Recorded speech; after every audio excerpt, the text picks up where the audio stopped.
പ്രിയമുള്ള മുഅ്മിനീങ്ങളെ, ഹബീബായ നബി സല്ലല്ലാഹു അലൈഹി വസല്ലം തങ്ങൾ പറയുന്നു, വഅൻ സഅദ് ബിൻ അബി വഖാസ് റളിയല്ലാഹു അൻഹു റസൂലുള്ളാഹി സ്വല്ലല്ലാഹു അലൈഹി വസല്ലം അർബഉ മിനസ് സഅദ. 4 കാര്യങ്ങൾ ഒരു മനുഷ്യന്റെ ജീവിതത്തിലെ വിജയത്തിന്റെ അടിസ്ഥാനങ്ങളാണ്. ഒരു മനുഷ്യൻ ഈ ദുനിയാവിൽ വിജയിച്ചു എന്ന് പറയാനുള്ളത് 4 കാര്യങ്ങൾ ഒരു മനുഷ്യന് മുറ പോലെ ലഭിച്ചാൽ അവൻ ദുനിയാവിൽ വിജയിച്ചു എന്ന് മനസ്സിലാക്കപ്പെടും. 1, അൽ മർഅത്തു സ്വാലിഹ. നല്ല ഭാര്യ ഒരാൾക്കുണ്ടെങ്കിൽ അയാൾ വിജയികളിൽപ്പെട്ട ആളാണ്. മറ്റൊന്ന് വൽ മസ്കനുൽ വാസിഉ.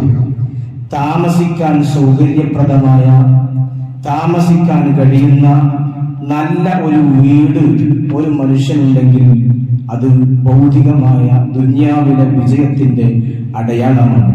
മറ്റൊന്ന് വൽ ജാറു സ്വാലിഹ്. നല്ല വീടുണ്ടായാൽ പോരാ, നല്ല വീടിനോട് യോജിച്ച നല്ലതായ അയൽവാസികൾ, നല്ലതായ അയൽപ്പക്കക്കാരൻ ഉണ്ടാവണം. മറ്റൊന്ന് വൽ മർകബുൽ ഹനീഉ. നല്ല ശാന്തമായ സുന്ദരമായ യാത്ര ചെയ്യാൻ കഴിയുന്ന നല്ല വാഹനം ഒരാൾക്കുണ്ടായാൽ, ഈ 4 സൗഭാഗ്യങ്ങൾ ഒരാൾക്ക് അല്ലാഹു സുബ്ഹാനഹു വ തആല നൽകിയാൽ അർബഉ മിനസ് സഅദ, അത് വിജയത്തിന്റെ അടയാളമാണ് എന്ന് ഹബീബായ നബി മുഹമ്മദ് മുസ്തഫ സ്വല്ലല്ലാഹു അലൈഹി വസല്ലം തങ്ങൾ നമ്മെ ഉത്ബോധിപ്പിച്ചിട്ടുണ്ട്. ഞാൻ പറഞ്ഞു വരുന്നത്, നമുക്കൊക്കെ ഒരു മനുഷ്യന്റെ ജീവിതത്തിലെ ഏറ്റവും വലിയ ഒരു സ്വപ്നമാണ് ഒരു വീടുണ്ടാക്കണം എന്നത്. ഒരു മനുഷ്യന്റെ ജീവിതത്തിൽ ഒരു അഭിലാഷമായിരിക്കും, എനിക്ക് സ്വന്തമായി എനിക്കും എൻ്റെ കുടുംബത്തിനും താമസിക്കാൻ സൗകര്യപ്രദമായ ഒരു വീടുണ്ടാവണം എന്നത് ഏതൊരു മനുഷ്യന്റെയും സ്വപ്നമാണ്, ആഗ്രഹമാണ്. എന്നാൽ നമ്മളൊക്കെ മനസ്സിലാക്കേണ്ടത്, നമ്മുടെ വീടുകളിൽ സലാമത്തുണ്ടാവണം, അല്ലാഹുവിന്റെ ബർക്കത്തുണ്ടാവണം, അല്ലാഹുവിന്റെ സുരക്ഷയും തിരുനോട്ടവും സംരക്ഷണവും ലഭിക്കുന്ന വീടുകളാവണം നമ്മുടെയൊക്കെ വീടുകൾ എന്നാണ് നമ്മളൊക്കെ ആഗ്രഹിക്കുന്നത്. എന്നാൽ അത് തന്നെയാണ് ഒരു മനുഷ്യന്റെ ജീവിതത്തിന്റെ ജീവിത വിജയത്തിന്റെ നിദാനവും അത് തന്നെയാണ്. ഒരു നല്ല വീടുണ്ടാകുമ്പോൾ സ്വാഭാവികമായും ഒരു മനുഷ്യന് ജീവിതത്തിലെ വിജയങ്ങൾ കടന്നു വരും. എന്നാൽ നമ്മളൊക്കെ ശ്രദ്ധിക്കേണ്ടത്, ഇവിടെ മനസ്സിലാക്കേണ്ടത്, പലപ്പോഴും ഒരു മനുഷ്യൻ ജീവിതത്തിൽ പരാജയപ്പെടുന്നത് തന്നെ ചിലപ്പോ വീട് നിർമ്മാണവുമായി ബന്ധപ്പെട്ടുണ്ടായിരിക്കും.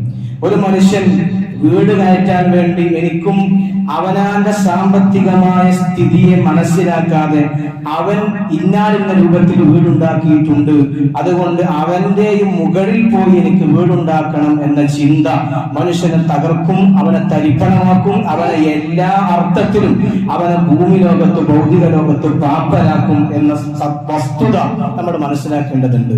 വീട്ടിൽ ബർക്കത്തുണ്ടാവണമെങ്കിൽ വീട് നിർമ്മാണത്തിന്റെ പണം ഉപയോഗിക്കേണ്ടത് ഹലാലായ സമ്പത്തിൽ നിന്നാണ്, പരിശുദ്ധമായ സമ്പത്തിൽ നിന്നാണ്. വീട് നിർമ്മാണത്തിന്റെ പണം നമ്മൾ തുടങ്ങുമ്പോൾ വീട് നിർമ്മാണത്തിന്റെ ഓരോ ചുമരിലും ഓരോ ഇഷ്ടികയിലും ഓരോ സിമന്റിലും ഉണ്ടാവേണ്ടത് പരിശുദ്ധമായ ഹലാലായ സമ്പത്താണ്.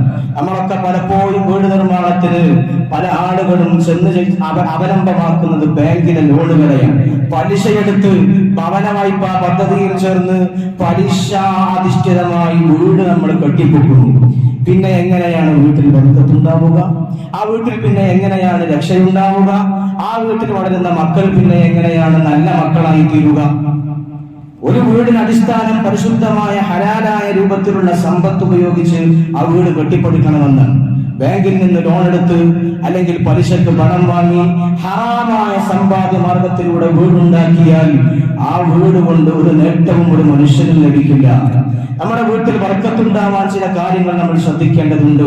അല്ലാഹുവിന്റെ വിശുദ്ധമായ ഖുർആൻ പറയാൻ, ഫഇദാ ദഖൽതും ബുയൂത, നിങ്ങൾ നിങ്ങളുടെ വീട്ടുകളിലേക്ക് കടന്നാൽ ഫസല്ലിമു അലാ അൻഫുസികും, നിങ്ങൾ വീട്ടിലേക്ക് കടന്നു ചെന്നാൽ, അങ്ങാടിയിൽ പോയി വീട്ടിലേക്ക് വന്നാൽ ഫസല്ലിമു അലാ അൻഫുസികും, നിങ്ങൾ സലാം പറയണം. വീട്ടിൽ ഐശ്വര്യം ഉണ്ടാകാനുള്ള ഒരു കാരണമായി വിശുദ്ധമായ ഖുർആൻ പഠിപ്പിക്കാൻ, നിങ്ങൾ എവിടെ ചെന്ന് വീട്ടിലേക്ക് കയറി ചെന്നാലും, എവിടെ നിന്ന് വീട്ടിലേക്ക് മടങ്ങി വന്നാലും ഫസല്ലിമു, നിങ്ങൾ സലാമോടുകൂടെ വീട്ടിലേക്ക് കടക്കണം. വീട്ടിൽ ആരുമില്ല, മക്കളുമില്ല, കുട്ടികളുമില്ല, ആരുമില്ലെങ്കിൽ പോലും സലാം പറയണം. അത് സുന്നത്താണ്. ആരില്ലെങ്കിൽ പോലും വീട്ടിലേക്ക് കടക്കുമ്പോ അസ്സലാമു അലൈക്കും എന്ന് പറഞ്ഞ് ആരില്ലെങ്കിലും വീട്ടിലേക്ക് സലാമോട് കൂടെ കടന്നാൽ ആ വീട്ടിൽ പ്രത്യേകമായ ഐശ്വര്യം ഉണ്ടാകും എന്ന് ഹബീബായ നബി മുഹമ്മദ് മുസ്തഫ സല്ലല്ലാഹു അലൈഹി വസല്ലം തങ്ങൾ പഠിപ്പിക്കുക. അപ്പൊ നമ്മളൊക്കെ പതിവാക്കേണ്ട ഒരു കാര്യമാണത്. വീട്ടിലേക്ക് കയറി ചെല്ലുമ്പോ സലാമോടുകൂടെ കയറി ചെല്ലുക. സലാം എന്ന് പറയുന്നത് മുഅ്മിനീങ്ങൾ പരസ്പരമുള്ള അഭിവാദനമാണ്. മുസ്ലിങ്ങൾ തമ്മിലുള്ള ഒരു തഹിയ്യത്താണ്, ഒരു ആശംസയാണ് സലാം എന്ന് പറയുന്നത്. ഹബീബായ നബി സല്ലല്ലാഹു അലൈഹി വസല്ലം തങ്ങൾ പഠിപ്പിച്ചു, അലാ അദുല്ലുകും അലാ ശൈഇൻ, ഞാൻ നിങ്ങൾക്ക് ഒരു കാര്യം പഠിപ്പിച്ചു തരാം. ഫൈദാ ഫഅൽതുമൂഹു തഹാബബ്തും, ആ കാര്യം നിങ്ങൾ പ്രവർത്തിച്ചാൽ തഹാബബ്തും, നിങ്ങൾക്ക് പരസ്പരം സ്നേഹമുണ്ടാകും. നിങ്ങൾക്കിടയിൽ വെറുപ്പുകൾ നീങ്ങിപ്പോകും. നിങ്ങൾക്കിടയിൽ സ്നേഹമുണ്ടാക്കാനുള്ള ഒരു മരുന്നുണ്ട്. ആ മരുന്ന് എന്താണ് എന്ന് ഞാൻ നിങ്ങൾക്ക് പഠിപ്പിച്ചു തരാം. അഫ്ശുസ്സലാമ ബൈനക്കും, നിങ്ങൾക്കിടയിൽ സലാം വ്യാപിപ്പിക്കണം. ആരെ കണ്ടാലും, മുഅ്മിനായ ഒരു മനുഷ്യനെ കണ്ടാൽ, ഒരു മുസ്ലിമായ വ്യക്തിയെ കണ്ടാൽ അയാളോട് സലാം പറയുക, അയാളോട് അസ്സലാമു അലൈക്കും എന്ന് പറയുക.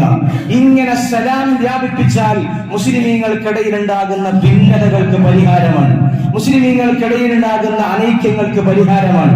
നിങ്ങൾക്കിടയിൽ സ്നേഹമുണ്ടാവും, നിങ്ങൾക്കിടയിൽ ഐക്യമുണ്ടാവും. അതിനുള്ള മരുന്നാണ് സലാം എന്ന് ഹബീബായ നബി മുഹമ്മദ് മുസ്തഫ സല്ലല്ലാഹു അലൈഹി വസല്ലം തങ്ങൾ പഠിപ്പിക്കുന്നു.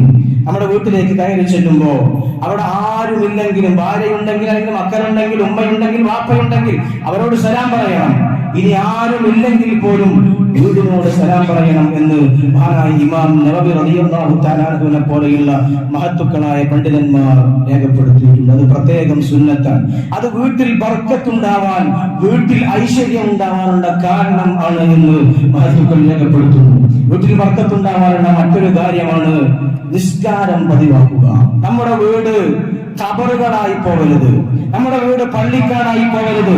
നമ്മുടെ വീട്ടിൽ ദിക്ർ നടക്കണം, ഖുർആൻ പാരായണം നടക്കണം. ഏറ്റവും അധികം അല്ലാഹുവിന്റെ പരിശുദ്ധമായ നിസ്കാരം നമ്മുടെ വീട്ടിൽ നടക്കണം. ആണുങ്ങളുടെ കാര്യം പറയുന്നത്, ആണുങ്ങളൊക്കെ ഫർദ് പള്ളിയിൽ നിസ്കരിക്കണമെന്നാണ്. ആണുങ്ങൾ പള്ളിയിൽ ഫർദ് നിസ്കരിക്കണം, പക്ഷേ സുന്നത്ത് നിസ്കരിക്കേണ്ടത് വീടുകളിൽ നിന്നാണ്. അങ്ങനെയാണ് പ്രത്യേകമായ സുന്നത്തുള്ളത്. ഉദാഹരണത്തിന് ളുഹറിന്റെ അല്ലെങ്കിൽ ജുമുഅയുടെ സുന്നത്ത് നിസ്കാരം പുരുഷന്മാർ നിസ്കരിക്കൽ സുന്നത്തായത് വീട്ടിൽ ചെന്ന് നിസ്കരിക്കലാണ്. പള്ളിയിൽ വന്ന് സുന്നത്ത് നിസ്കരിച്ചാൽ സുന്നത്തിന്റെ കൂലി കിട്ടും, പക്ഷേ അതിന്റെ പരിപൂർണമായ രൂപത്തിലുള്ള സുന്നത്ത് ലഭിക്കൽ സ്വന്തം വീട്ടിൽ പോയി സുന്നത്ത് നിസ്കരിക്കുക. ളുഹറിന് മുമ്പുള്ള സുന്നത്തായാലും അസറിന് മുമ്പുള്ള സുന്നത്തായാലും വീട്ടിൽ നിന്ന് സുന്നത്ത് നിസ്കരിച്ച് പള്ളിയിലേക്ക് വുദൂഓടുകൂടെ കടന്നു വരിക. ഇതാണ് പ്രത്യേകമായ ഒരു ശൈലിയായിട്ട്, പ്രത്യേകമായ സുന്നത്തായ ഒരു രൂപമായിട്ട് ഹബീബായ നബി സല്ലല്ലാഹു അലൈഹി വസല്ലം തങ്ങൾ പഠിപ്പിക്കുന്നത്. വഅൻ ജാബിർ റളിയല്ലാഹു അൻഹു ഖാല ഖാല റസൂലുള്ളാഹി സല്ലല്ലാഹു അലൈഹി വസല്ലം ഇദാ ഖളാ അഹദുകും സലാതഹു ഫീ മസ്ജിദിഹി, ആരെങ്കിലും ഒരാൾ പള്ളിയിൽ വന്ന് ഫർദ് നിസ്കാരം ജമാഅത്തായി നിസ്കരിച്ചു കഴിഞ്ഞാൽ ഫൽയജ്അൽ ലിബൈതിഹി നസീബാ, അവന്റെ വീടിന് നിസ്കാരത്തിൽ നിന്നുള്ള ഒരു വിഹിതം അവന്റെ വീടിന് വേണ്ടി മാറ്റിവെക്കണം എന്ന് ഹബീബായ നബി തങ്ങൾ പഠിപ്പിക്കുന്നുണ്ട്. അഥവാ സുന്നത്ത് നിസ്കാരം വീട്ടിൽ പോയി നിസ്കരിക്കൽ പ്രത്യേകമായ സുന്നത്താണ് എന്ന് ഹബീബായ നബി സല്ലല്ലാഹു അലൈഹി വസല്ലം തങ്ങൾ പഠിപ്പിക്കുക.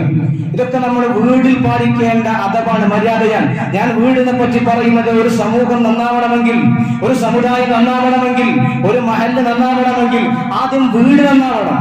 വീട് നന്നായെങ്കിലേ ഒരു സമൂഹം നന്നാവുകയുള്ളൂ. വീട്ടിൽ നിന്നാണ് സമൂഹത്തിന്റെ ഉൽപ്പന്നങ്ങളായ, സമൂഹത്തിന്റെ അംഗങ്ങളായ വ്യക്തികൾ കടന്നു വരുന്നത്. ആദ്യം വീടാണ് നന്നാവേണ്ടത്.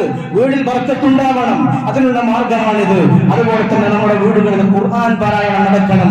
ലാ തജ്അലു ബുയൂതകും മഖാബിറ, നിങ്ങളുടെ വീടുകൾ നിങ്ങൾ പള്ളിക്കാടുകളാക്കാൻ പാടില്ല. നിങ്ങളുടെ വീടുകൾ നിങ്ങൾ ചത്തുകിടക്കുന്ന വിജനമായ മഖ്ബറകളാക്കാൻ പാടില്ല. അവിടെ ഖുർആൻ പാരായണം നടക്കണം.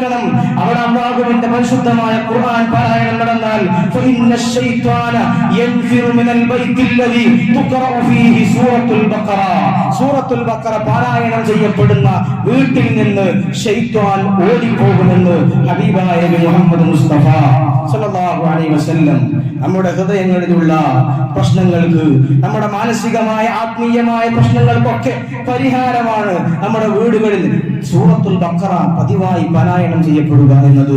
അല്ലാഹുവിന്റെ ഖുർആൻ നിരന്തരമായി നമ്മുടെ വീടുകളിൽ പാരായണം ചെയ്യപ്പെടുക എന്നത് ഇത് വീട്ടിൽ ബർക്കത്തുണ്ടാവാനുള്ള കാരണമാണ്. നമ്മളൊക്കെ ശ്രദ്ധിക്കാതെ പോകുന്ന ചില വസ്തുതകളുണ്ട്.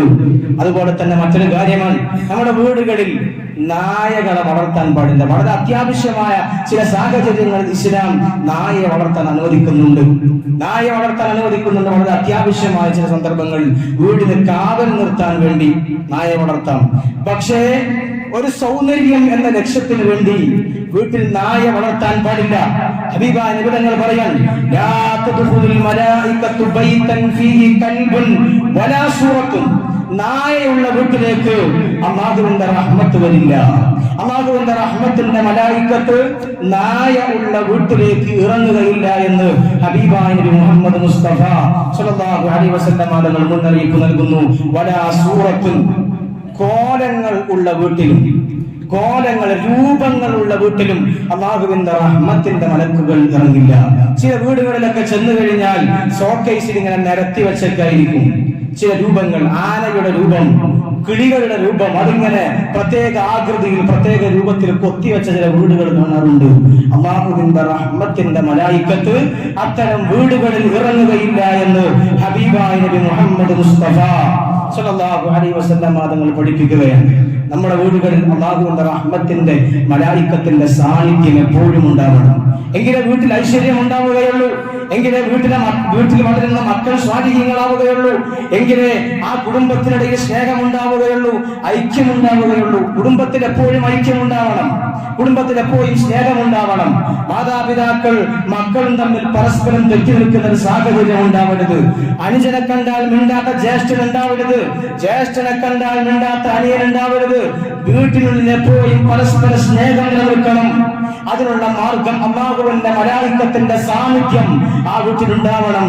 അതുകൊണ്ടാണ് ഹബീബായ നബി സല്ലല്ലാഹു അലൈഹി വസല്ലം തങ്ങൾ പഠിപ്പിച്ചത്, നിങ്ങളുടെ വീടുകളിൽ നിങ്ങൾ നായ വളർത്തരുത്. അതുപോലെ തന്നെ രൂപങ്ങൾ നിങ്ങളുടെ വീടുകളിൽ ഉണ്ടാക്കി വെക്കരുത്. ബർക്കത്ത് പോകും. കോടിക്കണക്കിന് രൂപ ഉണ്ടാക്കി പണിത എത്ര വലിയ വീടാണെങ്കിലും ആ വീട്ടിൽ ബർക്കത്ത് ഉണ്ടാവില്ല, അല്ലാഹുവിന്റെ ഐശ്വര്യം ഉണ്ടാവില്ല. അല്ലാഹു നമ്മെ കാത്തു രക്ഷിക്കുമാറാവട്ടെ. അതുപോലെ തന്നെ തങ്ങൾ വളരെ ഒരു കാര്യം നമ്മൾ വളരെ കൃത്യമായി സൂചിപ്പിച്ച ഒരു കാര്യമാണ്, രോഗങ്ങൾ വരാതിരിക്കാൻ, വീടിലുള്ള ആളുകൾക്ക് രോഗങ്ങൾ പിടിപെടാതിരിക്കാനുള്ള ഒരു മാർഗം ഹബീബായ നബി തങ്ങൾ പറയുന്നുണ്ട്, സമ്മിറുൽ ആനിയ വഅജീഫു അൽ അബ്വാബ വഅത്ഫിഉൽ മസാബിഹ. നിങ്ങൾ രാത്രി കിടക്കുന്ന നേരത്ത് നിങ്ങളുടെ വീട്ടിലെ മുഴുവൻ പാത്രങ്ങളും മൂടി വെക്കണം. ഒരൊറ്റ പാത്രം പോലും തുറന്നു വെക്കരുത്. എല്ലാ പാത്രങ്ങളും മൂടി വെക്കണം രാത്രി ഉറങ്ങുന്ന നേരത്ത്. എന്താണ് കാരണം? എല്ലാ വർഷത്തിലും ഒരു ദിവസമുണ്ട്, എല്ലാ വർഷത്തിലും ഒരു രാത്രിയുണ്ട്. ആ രാത്രി ആകാശത്ത് നിന്ന് ചില വിപത്തുകൾ, ചില ബലാഉകൾ ഭൂമിയിലേക്ക് ഇറങ്ങി വരാനുണ്ട്. ആ ബലാ ഇറങ്ങി വരുമ്പോ അത് ഏതെങ്കിലും തുറന്നു വെച്ച പാത്രത്തിന്റെ ഭക്ഷണത്തടികയിലേക്ക് ഇറങ്ങിക്കഴിഞ്ഞാൽ, ആ ഭക്ഷണം പിന്നീട് നമ്മൾ ഭക്ഷിച്ചു കഴിഞ്ഞാൽ ആ കുടുംബത്തിന് പിന്നീട് മാറാ വ്യാധി രോഗങ്ങൾ പിടിപെടുമെന്ന് ഹബീബായ നബി മുഹമ്മദ് മുസ്തഫ സ്വല്ലല്ലാഹു അലൈഹി വസല്ലം തങ്ങൾ മുന്നറിയിപ്പ് നൽകിയിട്ടുണ്ട്. അതുകൊണ്ട് വീടുകളിൽ കിടക്കാൻ പോകുന്ന നേരത്ത് എല്ലാ പാത്രങ്ങളും മൂടി വെക്കണം. ലൈറ്റുകൾ മുഴുവൻ ഓഫ് ചെയ്യണം. നിങ്ങൾ വിളക്കുകൾ കത്തിച്ചുകൊണ്ട് വീട്ടിൽ കടന്നുറങ്ങരുത്. ഇത് നബി തങ്ങളുടെ നിർദ്ദേശമാണ്. കിടക്കാൻ പോകുമ്പോ വീട്ടിലെ ലൈറ്റുകൾ മുഴുവൻ ഓഫ് ചെയ്യണം. അനാവശ്യമായി ചെലവുകൾ ഉണ്ടാക്കരുത്. ഇത് നബി സല്ലല്ലാഹു അലൈഹി വസല്ലം തങ്ങൾ മുഅ്മിനീങ്ങൾക്ക് നൽകിയ നിർദ്ദേശമാണ്. ആ നിർദ്ദേശം ഉൾക്കൊള്ളാൻ വിശ്വാസി സമൂഹം തയ്യാറാവണം. ഇങ്ങനെ ഈ നിർദ്ദേശങ്ങൾ പാലിച്ചെങ്കിലേ നമ്മുടെ വീടുകളിൽ ഐശ്വര്യം ഉണ്ടാവുകയുള്ളൂ, ബർക്കത്ത് ഉണ്ടാവുകയുള്ളൂ. അതുപോലെ തന്നെ നമ്മളൊക്കെ വീടുണ്ടാക്കുമ്പോ വീടിന് ഗൃഹപ്രവേശനം എന്നൊരു പരിപാടി ഉണ്ടാക്കാറുണ്ട്. കുടിയിരിക്കൽ, കുറ്റൂസ എന്നൊക്കെ ചില നാടുകളിൽ പറയപ്പെടാറുണ്ട്. ഗൃഹപ്രവേശനം. ഈ ഗൃഹപ്രവേശനത്തിൽ നമ്മുടെ നാടുകളിൽ സാധാരണയായി കണ്ടുവരാനുള്ള സാഹചര്യമാണ് സുബഹി നിസ്കാരത്തിന് വീടിൽ കുടിയിരിക്കുക എന്നത്.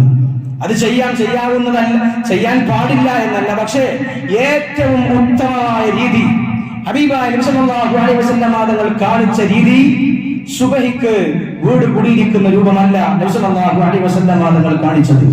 മഹാനായ ഇത്ബാൻ റളിയല്ലാഹു അൻഹു പറയാൻ, നബി സല്ലല്ലാഹു അലൈഹി വസല്ലം തങ്ങളെ ഞാൻ എന്റെ വീടിന്റെ ഗൃഹപ്രവേശനത്തിന് വേണ്ടി എന്റെ വീട്ടിലേക്ക് ഞാൻ ക്ഷണിച്ചു.